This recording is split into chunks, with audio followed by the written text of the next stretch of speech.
Sometimes I don't mind you having the worst day. That was God speaking to me through one of my special messengers, Justin Bieber, some months ago. And honestly, I read that under my tree today, an old post of just how God has a way of turning all my bad into such good.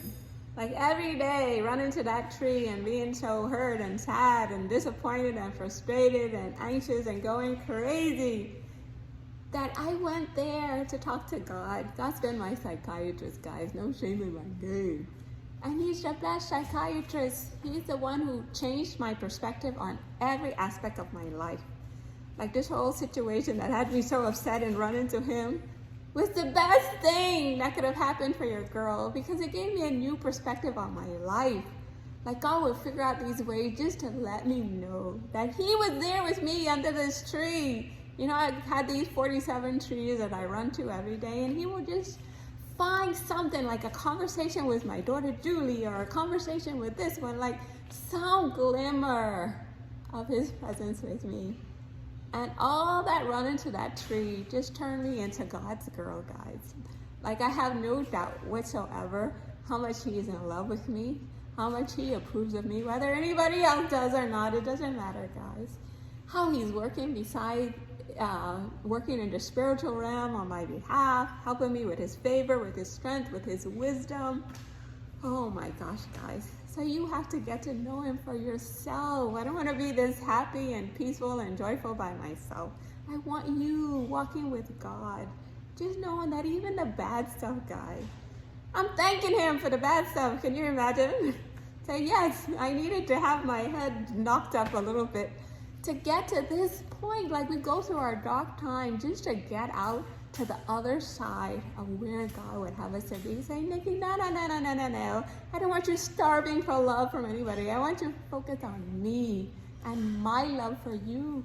That is more love in one moment that the whole world can love me in my entire life. Just 1 second of God's love.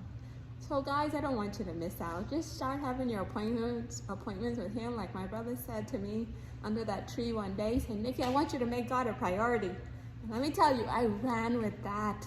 And that was the best advice.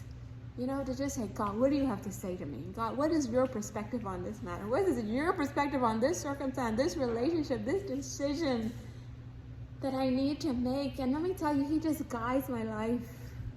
Like he's the perfect guardrails that even when I get off track, he keeps me in line, guys, with his values, his principles that I always talk so much about this love and loyalty and forgiveness and going the extra mile, staying on the high road with him. Honestly, it's been the best advice. Whenever my husband tells me anything about me and my decision, I say, look, I get my advice from God, and he doesn't lead me wrong.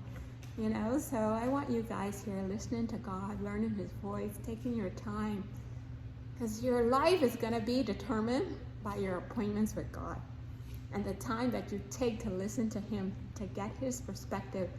He said, Nick, don't lean on anybody else, you know, because if we lean on these weak humans that are, you know, 1 minute we say we're going to do something, next minute we can't even do it for a minute.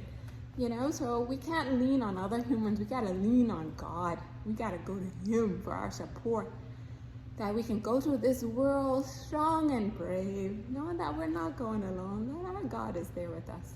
So don't miss out. Make sure you're having your appointments with him, making them a priority, getting close to him. I'm so in love with Dr. Charles Stanley. So I listen to his sermons on YouTube. I go to bed with him. I wake up with him. And it's been really the best thing to help me increase my faith in God, because like this, everything that I've been writing about in these last 10 years or so of writing these blogs, can you believe he's confirming though? So he confirms everything and just makes me feel like, Nick, you're not so crazy after all, you know? So this is real, true honesty that I give you guys every day with God, even though it sounds crazy. But let me tell you, this is the way to go. A life close to God, the best life.